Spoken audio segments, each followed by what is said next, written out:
Hello, everybody, and welcome to episode number, I got to check, 78 of the Steel City Insider podcast. I am one of your hosts, Jeremy Hritz, alongside Mr. Jim Wexell. And hey, Jim, hang on one second. Cameron Hayward's calling me. Everything all right, Cam? Oh, okay, great. They said something about an emergency landing? They just got home, huh? They just got home. Good. Well, you told them to call you when you get home, so yeah, okay, now they can start preparation. That's right. But all jokes aside, the Steelers stack their second win of the season, 23-18 victory over the Raiders in Las Vegas, gearing up, looking ahead to the Houston Texans this weekend, getting back to that 1 o'clock time frame instead of playing in prime time. Very exciting. So we've got a lot to talk about here today. But Jim, Tomlin Tuesday, Tomlin presser. Let's kick off there.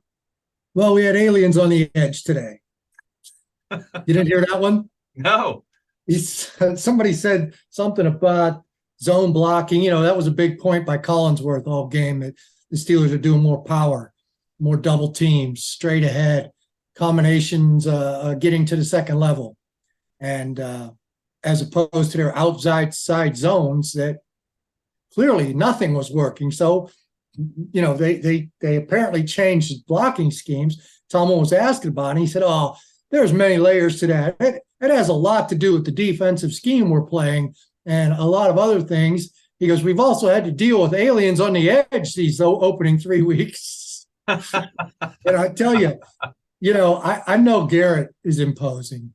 Nick Bosa didn't show up much all game. He didn't impress me, not that I watched him closely. But I tell you, Max Crosby, he looked like an alien on the edge, man. And TJ, of course. But you know, I'm looking at Max Crosby. You know, when he yanked Chooks by the foot to pull him off that pile, it's like he was grabbing a little kid. Chooks, the right tackle. Yeah. That Crosby is muscled up, man. And so that came out of the press conference. Aliens on the edge. The story about who's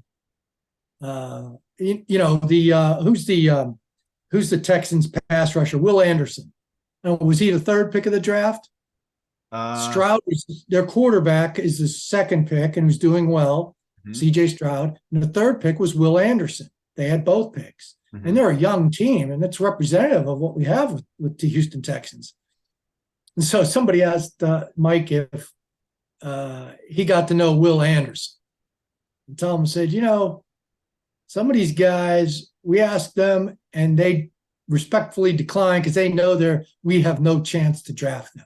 Yeah. Will Anderson said yes. And he came and he was so attentive. He was just devouring everything. He was getting more information out of me than I was getting out of him. He goes, same with Brian Branch. He goes, it's not a surprise to anyone that those two players are playing so well this year. I could tell right at that meeting how voracious their football appetites were.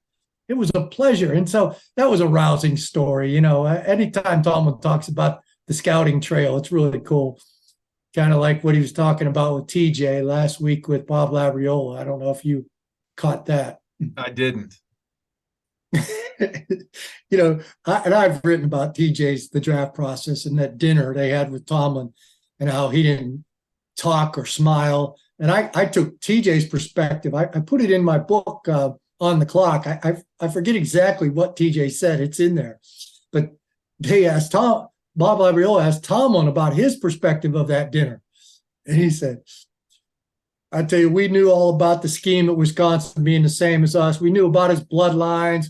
We knew about his production, but we didn't get to know him until we had dinner with him. He sat there and kept his mouth shut. He ate with his mouth shut, was polite, and seemed annoyed by the whole process. He does not care about the pomp and circumstance. He's a lunch pail guy. I mean, it was a real great quote. I just used it today to write a story. So the Tomlin draft stories are great when he goes out to dinner with these guys. And so it was pretty cool to hear that one at the press conference today. Yeah, and they mentioned something in the broadcast Sunday where they were talking about how J.J. Watt is now in the booth and is broadcasting or was doing some analysis, and they quoted him as saying, here's one thing for sure, TJ's never doing this. He's never. So just kind of going along with that personality he has. It might be true. And JJ told us a long time ago, he goes, just because don't think that TJ's boring, just because he doesn't say much. And he's actually very funny. And I've noticed that too. And in interviews, he's very insightful. And he's giving really good interviews these days. Yeah. I wouldn't really rule that out. I mean, he surprised JJ before. I wouldn't necessarily rule that out, especially if they can, start some kind of podcast with the 3 Watt Boys. Look how well the Mannings are doing. Yeah. That would be. They're almost better than our podcast. They're all right. I give them. Hey, we got 500 subscribers, Mister. Hey, that's right. That's right. I think we're up to 504, 500. Nice. We're climbing, man. It climbs every day, man. I'd like to see where we rank in terms of the other Steelers podcasts out there. I'll have to dig a little bit just to see. Don't get into comparisons. Greek stoicism, don't you? Don't compare. I like the quote that you posted. I think it was yesterday. The Ryan Holiday quote about opinions on things. That was a really good. Did you like that? I did. Yeah. Good one. Anyway, there were some people that liked that were close to me that were kind of tired of my opinions. Well, you're self-aware, Jim. So kind of good. No, go ahead. I was going to say, going back into that Tomlin press conference, did he speak anything on the injury front there? Well, I don't think there are any. I tuned out. I wasn't. He said, we got our injured guys on injured reserve, and they can't come back anyway. And he said Levi Wallace left for a snap or two.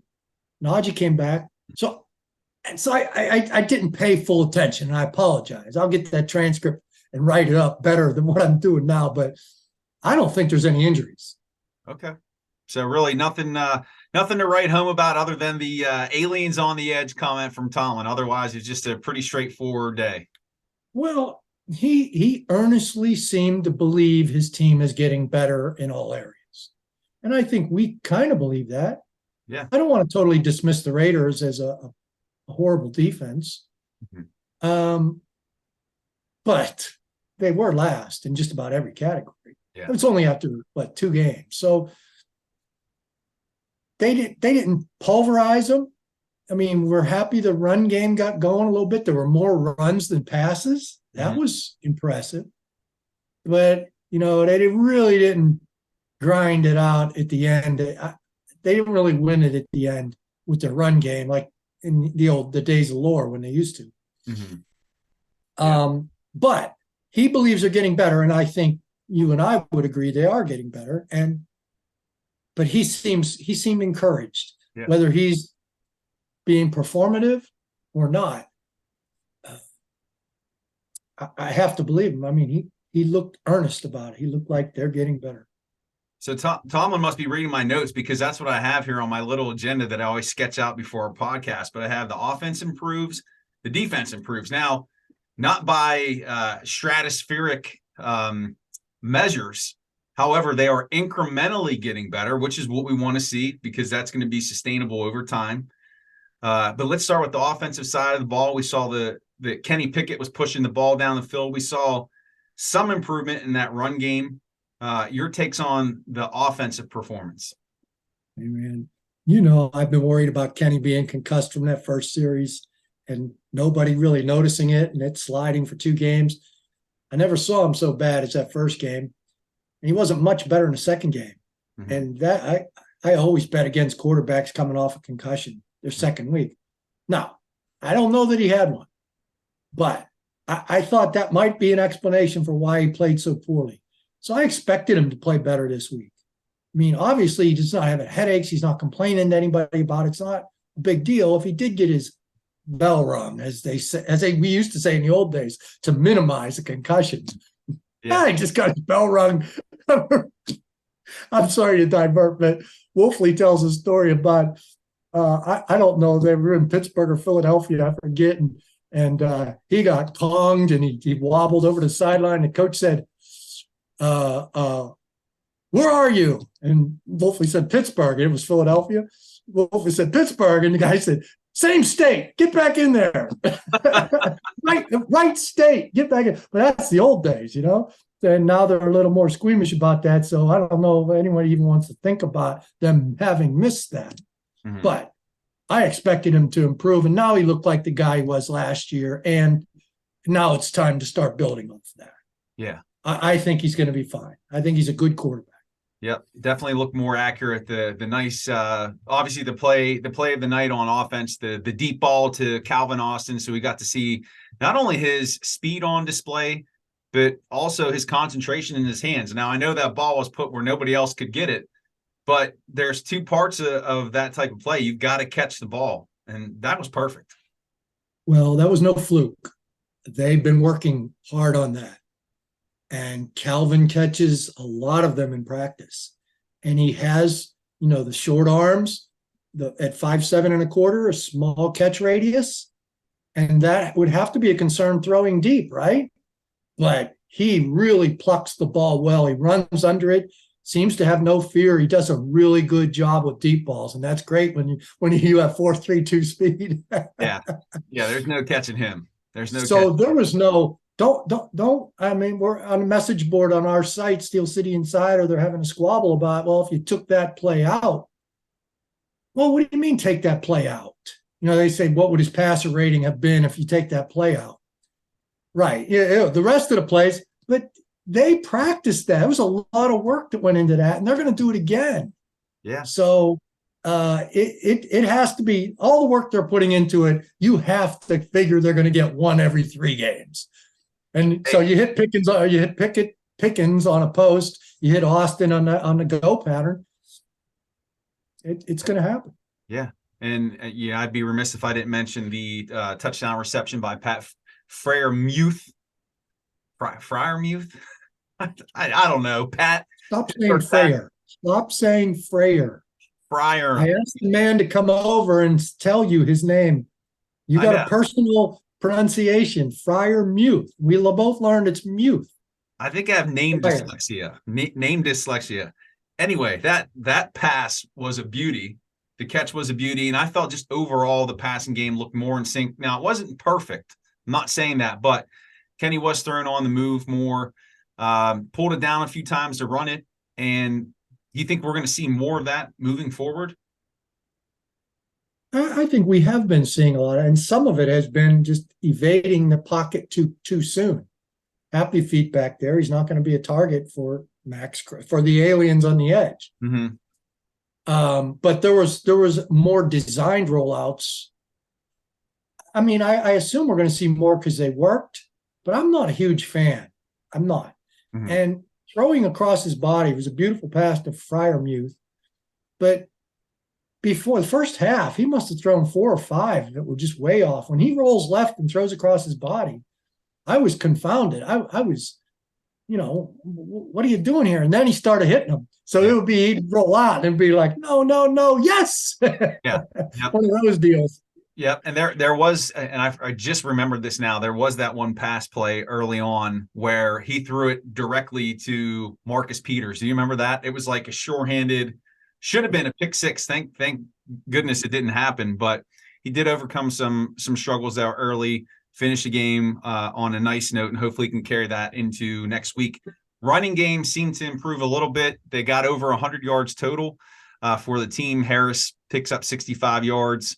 Did you see enough improvement from that running attack, or what are your thoughts? There was some improvement. I'm a Jaylen Warren guy. I don't want to hear this. He's not strong enough to carry the full load. He is strong. He's a little brick, what house. Yeah. But they got this dual role going, and I just think Najee should be the backup. Mm-hmm. I mean, he's slower, lacks the vision. He's not as good a pass receiver. I don't know if anybody in the league's a better blitz picker upper than Warren. Yeah. Now Najee has his things. I mean, he gives you some second effort that you don't. He's a big human being. Yeah. I would rather see them reversed. I would rather, as a coach, I would think they would be excited about what Jalen can bring any down, just swinging out of the backfield as an emergency safety valve, and then shooting up the field. And Najee can't do that, but they want to do that old school wear you down. I don't know that you're going to wear anybody down. That's not Jerome Bettis back there. Yeah, he's a big man, but so is the running game getting better? I'm going to say no, because Najee looked better, and now he's going to get more carries. Yeah, if that logic makes any sense. No, it makes sense. It makes sense. They're making incremental improvements, but you're right. I think they are trying to stick to that, physical pounding with Harris. But it just seems predictable, at least early on, and defenses seem they're prepared for it and ready to snuff it out. But at least we're seeing some glimpses. Shifting over to the defensive side of the ball, the conversation's got to start with those outside backers. TJ Watt, I mean, I know we're only 3 games into this, but man, I no words. I just wrote on TJ mostly, and Highsmith, and threw the other 2 in there at the end. And the other 2 are very good, Golden and Herbig. And it was a fun write. It was a fun write. I used some of the old, I'm reading a book called Fearless, the story of Adam Brown, who was a Navy SEAL hero in Afghanistan. He charged a group charged the enemy to draw fire away from a pinned down group of comrades to certain death. And he did die. And so I drew the analogy because there was a scouting report on what makes a Navy SEAL from a former SEAL that I came across. And I said, I read that scouting report. This sounds like TJ Watt. I gotta use this in a sports column. Yeah. So I was going to write it today for Steel City Insider, but I contacted Bob Labriola because we have the Steelers Digest is now monthly. And I say, hey, Bob, I got a good story idea. I know we talked about other things, but this popped into my head. And if you want it instead of the Steel City Insider, you can have it. He goes, well, we got a picture of TJ on the cover. So, yeah, it might work. Yeah. And I sent it to him, and he writes back, really good story. Now, that's not Mr. Labriola usually. That's awesome. So that'll be in next month's. Well, the deadline is coming up. Okay. Like my notes column from Sunday's Texans game will be written Monday morning, and probably put out that day. So it's like early next week. Gotcha. But it was fun, and Highsmith's a mini TJ. Both of them. They'll tell you a joke, and 10 people will crack up laughing. Not either one of those guys. They barely smile. And they told the joke. Highsmith liked that. That's images of TJ I've gotten in a locker room over the years. He just keeps that frame, man. He keeps that masculine frame, and you aren't going to get him off center. He's a bad dude, man. They're locked in. They're locked in, and their performance appears that they're locked in. Hopefully they can keep that going for the duration of the season. Secondary, as a result of the pressure, continue to help turn the ball over. You've got Levi Wallace with 2 interceptions, and Pat Pete picks up his first pick as a Steeler. Nice performance from the secondary. Yeah, I liked it. I mean, we can quibble about Devontae Adams, but Devontae Adams is another alien. Yeah. He's going to get his catches. I mean, Levi Wallace broke up one key pass to Devontae Adams, and he intercepted 2. I'll take that. I mean, you give me Devontae Adams with, what do you have, 10 catches, over 100 yards? Yeah. And he's killing you. Just killing you. But he's going to kill you. I don't know. It'd be interesting to watch them play the Browns and see how the Browns cover him. Yeah. Yeah. Because the Browns have great corners. Right. But, and Pat Pete, a lot of people have been down on him because the opener, Ayuk, beat him bad. He slipped, and then he got beat on a 50-50 ball. It was great coverage. But he shows me good coverage skills, and that's what I want to see. His athleticism is still there at 33 years old. Yeah. So I was glad to see him get a pick because he's quickly become a favorite in the locker room with reporters. Very insightful guy, and I don't mean to say he's not popular with his team. He is, but and he's on Brian McFadden's podcast. That's another podcast that's almost as good as ours. Almost. It's not bad. It's not bad. Maybe we'll see if they want to come on here and we can give them some publicity. And get some yeah. Well, maybe they can get over 500 subscribers. Yeah, I'm sure they've got like 5 times that. Anyway, one last player I wanted to mention on the defense. We talked about him a bit last week. That's Keanu Benton, who did pick up his first sack. Played well. Still want to get Cameron Hayward healthy back out there, but got to be encouraged by what we're seeing from Benton. Oh, that sack, that's what we've come to expect. It's not going to happen every time, and he does get moved out. Still lacks technique as a nose. And I tell you, while we're talking about nose tackle, Montravius Adams had a second really good game. This one was even better. Yeah. Remember we almost intercepted that handoff? Yes. Yeah, that was beautiful. How did Garoppolo get rid of that ball? I mean, Montravius Adams, for getting him off the street. What do you call that pile? The discard pile, Yeah. Wasn't he on the Saints practice squad? Scrap heap. Scrap heap. Yeah. Well, practice squad, that's a scrap heap too. So they got him for free, and we all wondered, why not Fehoko?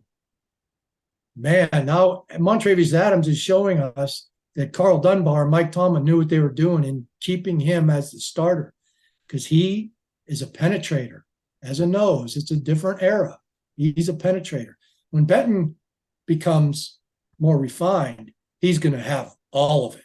He's going to be a 320-pound man that can pass rush. Yeah. Adams, I don't even know if he's 300 pounds, but he's a smaller nose. He might be 300, but Benton's going to have it all. Yeah. He's going to be really difficult to move. Montravius Adams, you can still move him, but man, some great pass rush out of him. Really good game. And he had a good game against Cleveland too. Yeah. Yeah. Got to get your hands on him first, because if he does get by you with that explosive first step, he can make some disruptions in the backfield. Which brings us to this coming weekend. Steelers are going to travel to Houston to take on the Texans, a game that looked, I don't want to say easy or like one that you put a W by, when the season starts. I'm not trying to jinx the team here, but you do have a solid performance from the rookie quarterback, C.J. Stroud. He's completing almost 65% of his passes, 4 touchdowns so far. He has been sacked 11 times, so that doesn't bode well for this team. They don't have much of a running game. So here's the other thing. Kendrick Green, we're not going to see him. I was looked at their depth chart. He's their 3rd string center. Oh, no, he started last week. Last week's win at Jacksonville. Last week's blowout win at Jacksonville. They've had a lot of injuries. Okay. They've had some key. I think they have one player from last year, one starter from last year back on the line. And I could be wrong about that. They've had problems in their secondary. They cut Desmond King because they had some young guys, and those young guys got hurt. Yeah. They could use Desmond King again.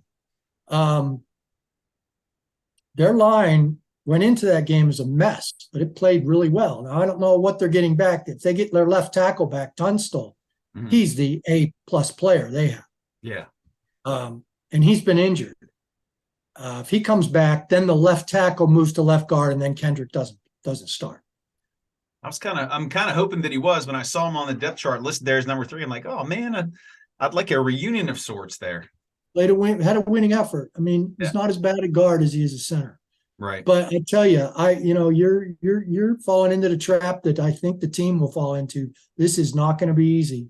Yeah. This is not going to be easy. Coming off an emotional Monday night win over Cleveland, sustaining that emotion for on the road, and winning an emotional Sunday night game, not coming back to Pittsburgh until 1:30 Monday afternoon because of the plane trouble. Mm-hmm. This all sets up for a horribly flat performance. Yeah. Especially if everybody thinks we're back. We're the crap now, the old saying. But so I'm very worried. Now, here's the other thing about me being worried. I picked them to beat San Francisco, right? Mm-hmm. My infamously bad prediction. You wouldn't let me forget for a couple weeks on our show. And then I was so disappointed. I was so disappointed in my perception of the Steelers. I picked them to lose against Cleveland. Mm-hmm. Then, since they haven't beaten the Raiders, and that line moved from Steelers -1 to Raiders -3, I just blindly, without even looking at the Raiders, and I didn't play it, but I would have played the Raiders. So I predicted them in my column. And now guys are saying, keep picking them to lose, Wex. Yeah. Because every time I pick them to lose, 2 in a row, I pick them to lose, right? Yeah. So I'm picking them to lose again. I mean, there's part of good nature in it and good mojo, perhaps. Yeah. But there's also a belief, a genuine belief that this is a flat spot on the schedule. Well, it could be. Could be the other player that I wanted to name, former Steeler who's on this team, Steven Nelson. Remember him? Yeah. He's a starting cornerback. He's a tough cornerback. He's not hurt. The other guy was hurt, Petrie. And they had a rookie was hurt, one of the backups. Or maybe it was a safety. Yeah. But Steven Nelson's a good ball player. Yep. So it's going to be a little bit more of a tougher contest than what we originally anticipated. Jim thinks they're going to lose, so they're going to win. That's going to do it for episode number 78. Again, we appreciate all your support out there. You subscribing, you sharing with your family and friends, your likes, your comments. Even the ones that poke at us, we like them. So keep those coming. You can check out Jim's work at the Still City Insider. Give him a follow at Jim Wexell on X. It's not Twitter anymore. You can give me a follow at Still Study. And we'll see you back here for episode 79, hopefully discussing a third straight Steelers win. Jim, anything else before we wrap up? And a third straight Jim Wexell wrong prediction. There we go. I just want to remind you to call Cam back. I mean, you got him off the phone too quick. He gave you the courtesy. He called you before he called Tomlin. I know. I'm gonna Cam, if you're watching this, I'm gonna call here as soon as we get off. So that's gonna do it, everyone. We will see you back next week. Take care, everyone.